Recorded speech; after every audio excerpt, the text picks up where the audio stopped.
Kisah dimulai dengan seorang pemuda bernama Kwon Yu yang diketahui dulu pernah meraih gelar juara nasional taekwondo, namun kini hidupnya berubah total. Ia tidak memiliki pekerjaan dan hari-harinya hanya dihabiskan di sebuah warnet bermain game online, di mana dalam game tersebut Kwon Yu selalu menjadi sang pemimpin dalam sebuah tim dengan julukan si kapten karena ia hebat dalam mengatur strategi. Bahkan si kapten ini rela mengorbankan dirinya dalam keadaan terdesak.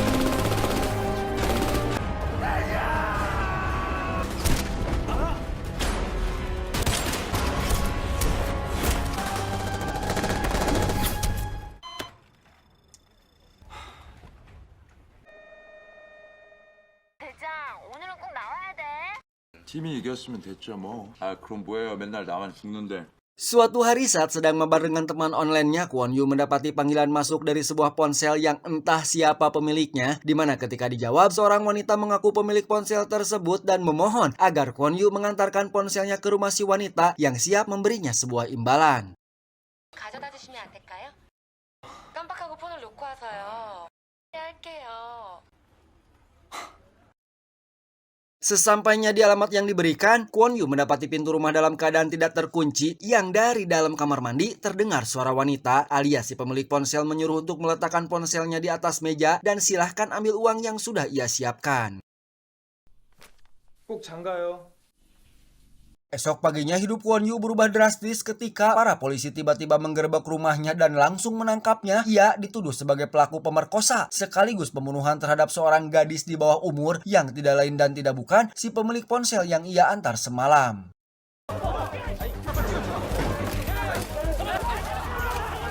Tuduhan tersebut membuat Kwon Yu terpukul dan benar-benar terkejut karena ia sama sekali tidak melakukan perbuatan sekeji itu. Namun kenyataan berkata lain karena bukti-bukti yang muncul justru sangat memberatkannya. Pisau yang digunakan untuk membunuh terdapat sidik jarinya, DNA-nya terdeteksi ada di rumah korban, bahkan spermanya pun turut ditemukan di tempat kejadian.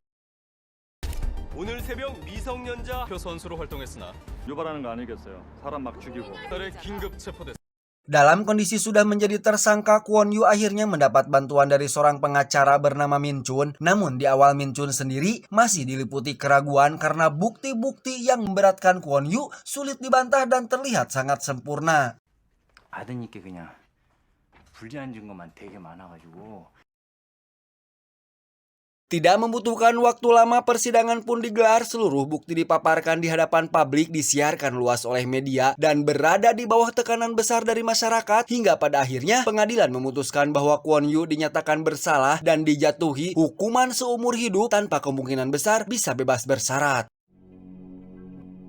피고인 권유는 전혀 반성의 기미를 보이지 않고 이에 본 재판부는 살인의 공소 사실을 미성년자 강간치사 피고인을 무기징역에 처한다.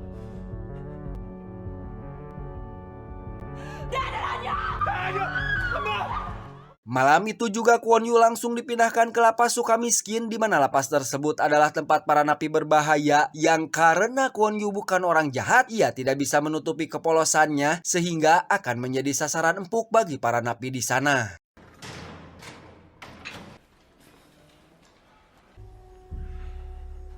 Dia kita panggil saja Komar, salah satu pimpinan geng paling ditakuti di lapas yang selalu memperlihatkan kekuasaannya pada napi baru, di mana Komar memerintahkan anak buahnya untuk menghajar Kwon Yu tanpa alasan yang jelas, sementara para sipir memilih untuk diam, berpura-pura tidak melihat apa yang terjadi, dan tiba-tiba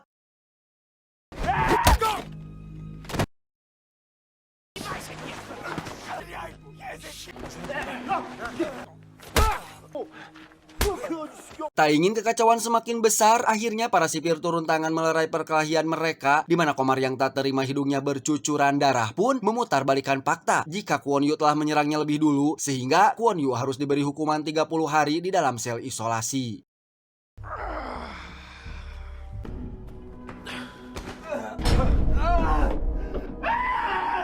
Setelah keluar dari sel isolasi, Kwon Yu kembali dipukuli jauh lebih brutal. Dia yang tidak bisa melawan si Komar hanya bisa pasrah, di mana Kwon Yu hampir setiap hari mendapatkan penganiayaan tersebut dan mengalami siksaan mental yang cukup berat.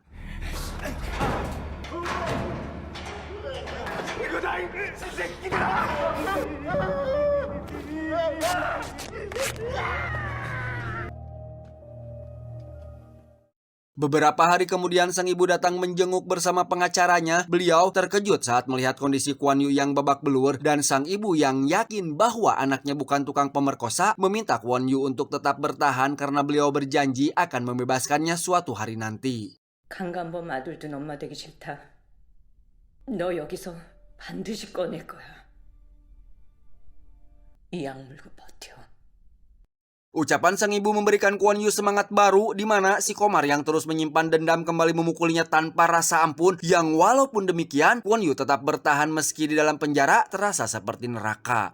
Ketika sedang makan siang seorang narapidana bernama Abah Kim yang tak ada seorang pun berani menyentuhnya karena digadang-gadang memakan tubuh korbannya sendiri, menyodorkan sebuah daun herbal untuk menyembuhkan luka-luka. Ternyata selama ini si Abah memperhatikan Kwon Yu, ia merasa kasihan dan percaya bahwa Kwon Yu tidak bersalah sehingga dia memberikan sebuah kalimat motivasi, yaitu lebih baik mati dengan beringas daripada mati karena ditindas.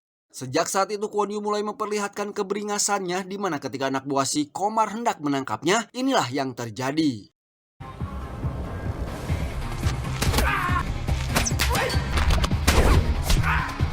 Setelah satu persatu para anak buah dilumpuhkan, kini giliran menghadapi si Komar yang sudah siap dengan kunci Inggris, di mana Kwon Yu yang mantan atlet taekwondo pun berhasil menumbangkannya dengan satu kali tendangan tepat mendarat di wajah si Komar.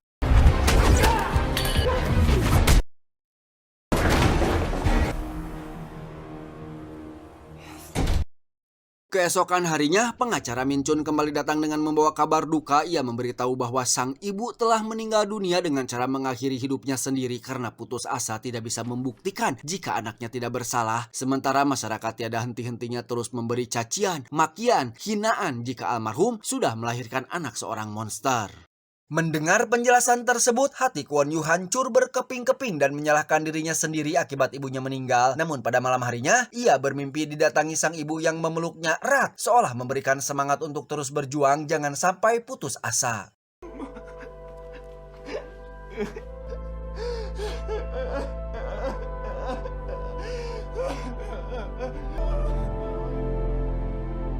Besoknya Kwon Yu merenung mengingat kembali bahwa sang ibu tidak mau memiliki anak yang dicap sebagai pemerkosa, hingga kata-kata itu terus terngiang di benaknya. Dan di tempat yang sama terlihat Komar yang semakin dendam membuat rencana untuk menghabisi Kwon Yu saat itu juga.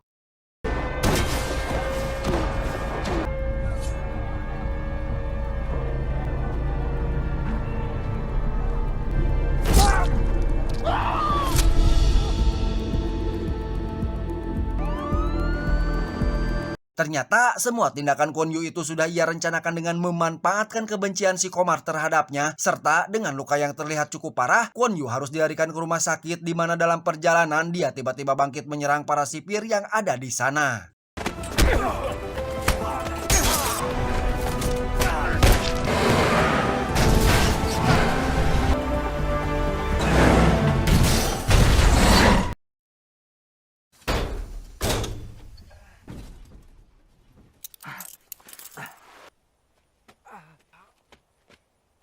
Beberapa jam kemudian polisi mulai melakukan perburuan besar-besaran dan media secara cepat memberitakan tentang kaburnya seorang pembunuh, sedangkan Kwon Yu terus berlari menyusuri bukit dengan luka di perutnya yang ketika sedang istirahat, ia melihat suami istri membutuhkan pertolongan karena mobilnya mogok, di mana Kwon Yu langsung membantunya dan berhasil mendapatkan tumpangan untuk meloloskan diri. We're going to Jeongju Airport.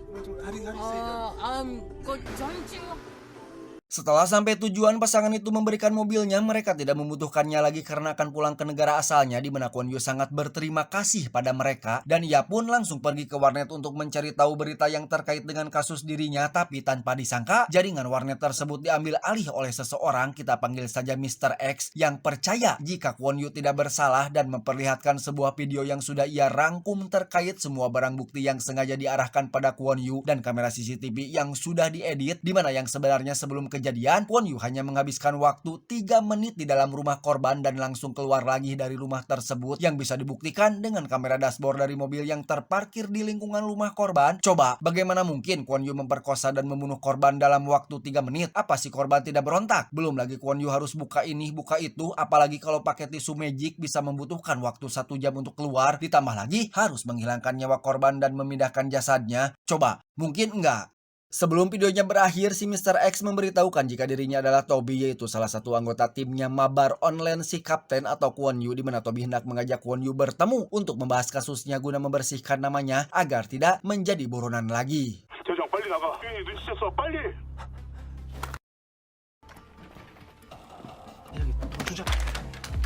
Singkat cerita, Toby dan Kwon Yu sudah bertemu dan ternyata Toby adalah seorang gadis yang bernama Yuri. Dia cukup susah bersosialisasi, harus menggunakan ponsel untuk mengobrol. Walaupun sudah bertatap muka langsung, yang tak lama kemudian, Kwon Yu diajak pergi ke tempatnya Yuri untuk mengatur rencana selanjutnya.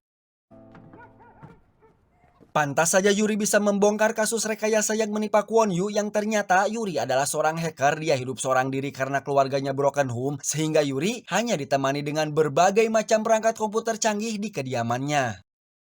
Dari sini kita baru tahu jika Yuri benar-benar ingin membantu sang kapten. Terlihat jika semua anggota tim mabarnya sudah Yuri hubungi ketika tahu jika sang kapten kabur dari penjara. Semua anggota tim di sini bisa dikatakan dari latar belakang yang sama. Mereka pengangguran yang diberhentikan dari pekerjaannya yang sudah kecanduan game online.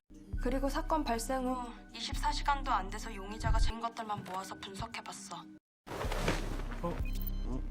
Dari semua kasus besar yang sudah dikumpulkan, mereka menemukan kejanggalan kenapa di setiap TKP selalu ada mobil truk yang sama, yang jika diperhatikan, mobil truk tersebut seolah-olah sengaja menghalangi CCTV di sana, di mana truk tersebut tertuju pada sebuah alamat rongsokan mobil di pinggiran kota. 이 화면을 봐봐.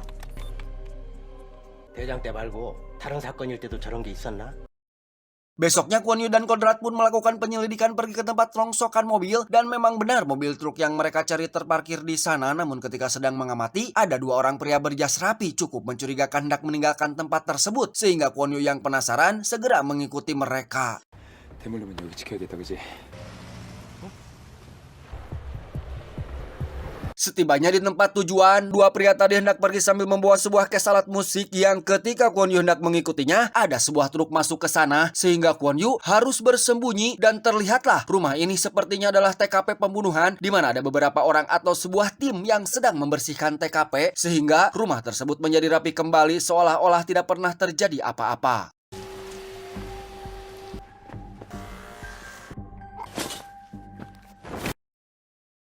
Kembali ke Kodrat yang memberi kabar jika mobil yang tadi diikuti datang kembali dan memindahkan sebuah kes alat musik ke mobil truk yang sebentar lagi siap berangkat, yang setelah Kodrat disuruh mengikutinya, dia melihat mobil tersebut masuk ke sebuah apartemen mewah. Maka mau tidak mau Kwon Yu CS harus menunggu malam untuk bisa menyusup ke gedung tersebut.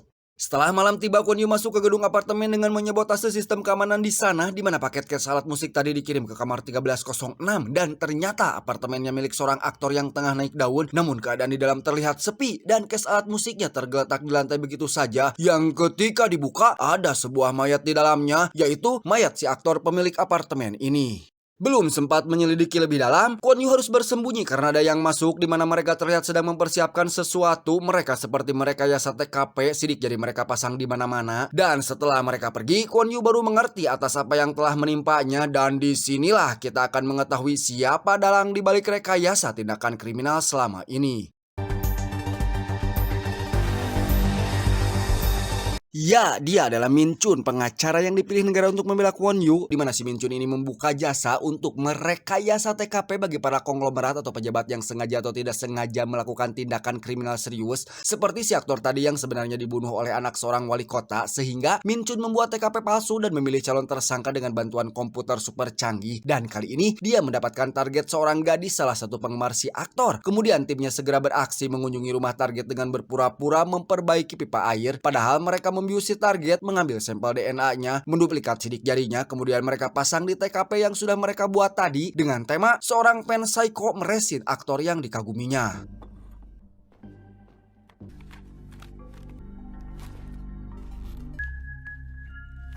Agar tidak terjadi lagi hal serupa yang menimpa dirinya, Kwon Yu segera meminta sidik jari yang dipasang di TKP palsu untuk dipindai, dan setelah mengetahui siapa pemiliknya, mereka pun segera bertindak dengan menanam sebuah penyedap di ponsel si target untuk mengetahui kapan si target akan dieksekusi, dan pada saat itu pula Kwon Yu bisa menangkap siapa yang sudah menjebaknya. 대장, 도청 불 깔았어.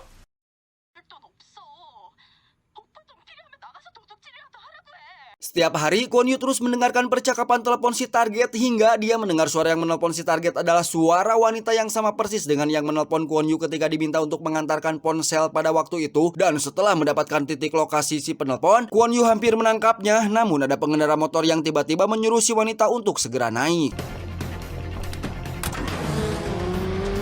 Ketika Kwon Yu berusaha mengejar si pengendara motor, polisi juga ikut mengejarnya setelah mendapatkan laporan dari warga. Tapi apesnya, saat itu mobil Kwon Yu mengeluarkan asap dan berhenti sehingga para polisi berhasil mengepungnya. Dan tiba-tiba... Iya, itulah si Komar dan langsung menangkapnya. Ternyata si Komar sudah bebas dari penjara dibantu oleh Min Chun yang banyak koneksinya, di mana Min Chun tahu Komar memiliki dendam kusumat sehingga dia memanfaatkannya untuk menghabisi Kwon Yu yang mulai mengancam dirinya. 권유야 다시 간다. Si Komar yang sangat amat dendam begitu puas melampiaskannya hingga pada detik-detik ia akan membunuh Kwon Yu. Di luar, tim SWAT sudah mengepung gedung tersebut di mana mereka mendapat informasi dari Yuri yang berpura-pura ia sedang diculik dan akan dibunuh oleh gangster, sehingga Kwon Yu mendapat kesempatan untuk melarikan diri dari sekapan si Komar.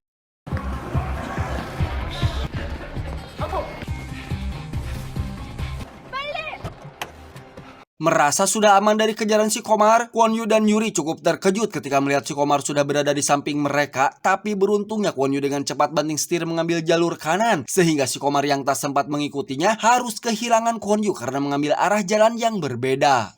Karena merasa heran si Komar begitu mudahnya menemukan mereka, Yuri mengeluarkan alat sinyal detektor untuk memeriksa badan Kwon Yu. Dan benar saja, Kwon Yu tanpa sadar sudah membawa alat pelacak yang disembunyikan di kalung ibunya yang dulu diberikan oleh pengacara Min Chun setelah ibunya meninggal.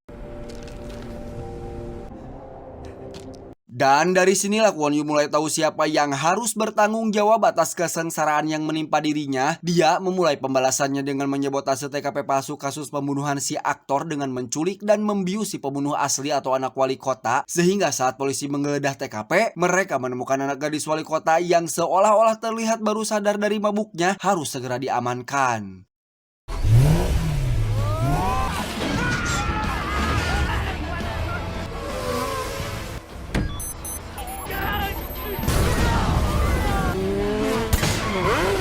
모조리 권유한테 당했어요.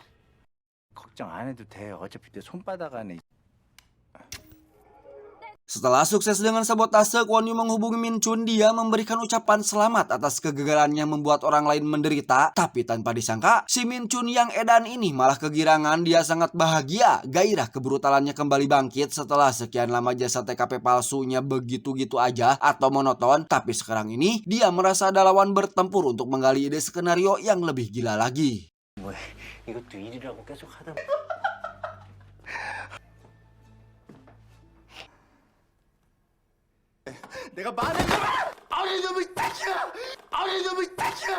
Min Chun yang amarahnya sudah mereda mulai menyadari ada sesuatu yang tidak beres di kantornya. Ia mendapati sekretarisnya sudah pingsan dan akhirnya dia tahu jika obrolan tadi hanyalah pengalih perhatian sehingga dia pun bergegas ke ruang rahasianya. Tapi tiba-tiba...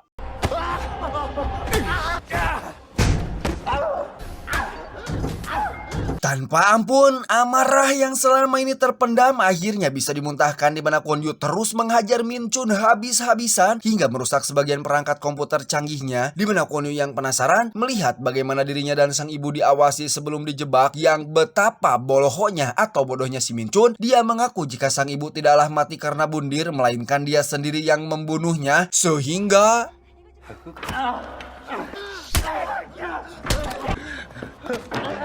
Di tengah lampiasan amarahnya tiba-tiba ada telepon masuk. Ternyata si Komar sudah menyandera semua anggota tim. Terdengar teriakan mereka minta tolong yang membuat Kwon Yu kembali menghajar Min Chun. Namun Min Chun memperingatinya jika dia tidak memberi kabar dalam 15 menit, maka Komar akan menghabisi seluruh anggota tim tanpa terkecuali. Mendengar itu, Kwon Yu bergegas mentransfer bukti-bukti kejahatan si Min Chun. Namun lagi, Min Chun kembali memberitahukan jika Kwon Yu akan membutuhkan waktu paling cepat 30 menit untuk mentransfer filenya. Sementara si Komar akan menghabisi seluruh anggota tim dalam 15 menit jika Kwon Yu tidak segera datang menemui Komar. Tanpa pikir panjang, Kwon Yu segera meluncur ke alamat yang diberikan si Komar dan membiarkan file transfernya terus berjalan. Sementara di tempat lain, si Komar sudah siap untuk menghabisi satu persatu anggota tim. Dan seperti biasa di film-film pada umumnya, si penjahat tidak langsung mengeksekusi musuh-musuhnya seperti si Komar ini, yang malah bermain-main dengan tembakannya yang terus meleset sampai tanpa disangka.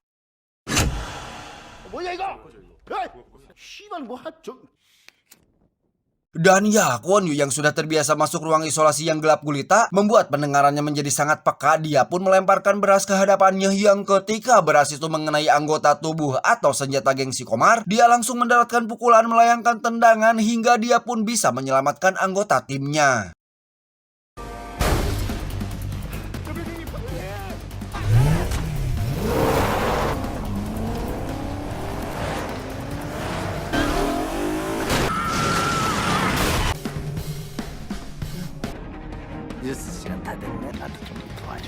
Setelah berhasil kabur, mereka segera melanjutkan rencana untuk menghancurkan si Min Chun dengan pergi ke stasiun televisi. Namun saat di perjalanan, si Min Chun sudah membuat skenario baru jika pembunuh sang aktor adalah Kwon Yu sang buronan yang dibantu oleh teman-teman mabar online-nya yang pengangguran. Dengan bukti, jika Kwon Yu tertangkap CCTV menculik gadis wali kota. Selain itu diberitakan juga, jika Kwon Yu CS adalah para penjahat yang berbahaya, mereka mampu membuat bom rakitan. Dengan tidak memperdulikan berita tersebut, mereka langsung berpencar mengambil tugas masing-masing. Yuri pergi ke ruang sistem jaringan, Kodrat dan Jajang bersiap menahan geng si Komar, sementara si Engkong lari-lari kecil entah kemana arah tujuan, dan Kwon Yu terus memacu mobil guna mengulur waktu sampai rencana berjalan lancar.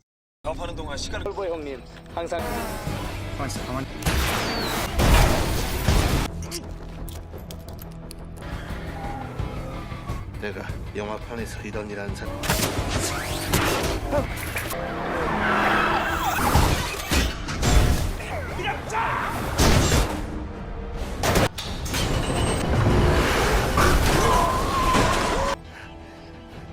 Saking banyaknya pemburu suruhan Min Chun, Yuri harus tertangkap oleh si Komar dan dibawa sebagai sandera. Beruntung Kwon Yu yang mengetahuinya segera menancap gas mengejar si Komar, namun Kodrat dan Jajang harus tertangkap oleh tim SWAT yang sudah ditugaskan untuk menangkap mereka. Kembali pada Kwon Yu yang masih berusaha menyelamatkan Yuri, harus berhati-hati karena Komar memiliki pistol yang ketika Komar bersiap untuk menembak Kwon Yu berhasil merebut senjatanya dan...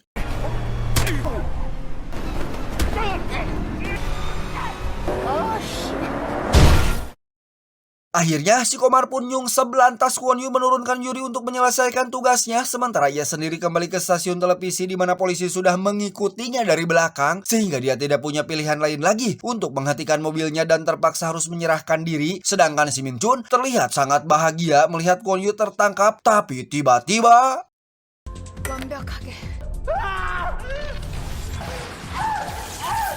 Ya, Yuri berhasil mengambil seluruh file yang ditransfer tadi, dan disinilah peran si Engkong yang ternyata membawa dua anggota tim mabar online yang dari awal cerita belum sempat hadir. Mereka adalah pasangan pemilik stasiun televisi ilegal di mana mereka bertugas untuk menyiarkan kebusukan si Min Chun secara langsung kepada publik dengan bukti-bukti yang ditampilkan oleh Yuri dari jaringan stasiun televisi yang sudah ia ambil alih.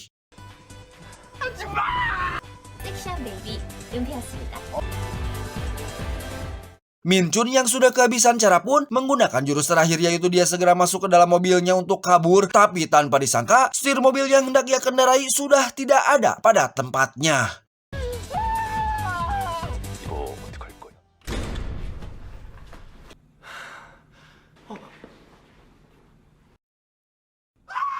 Tamat, cukup sekian, dan terima gaji.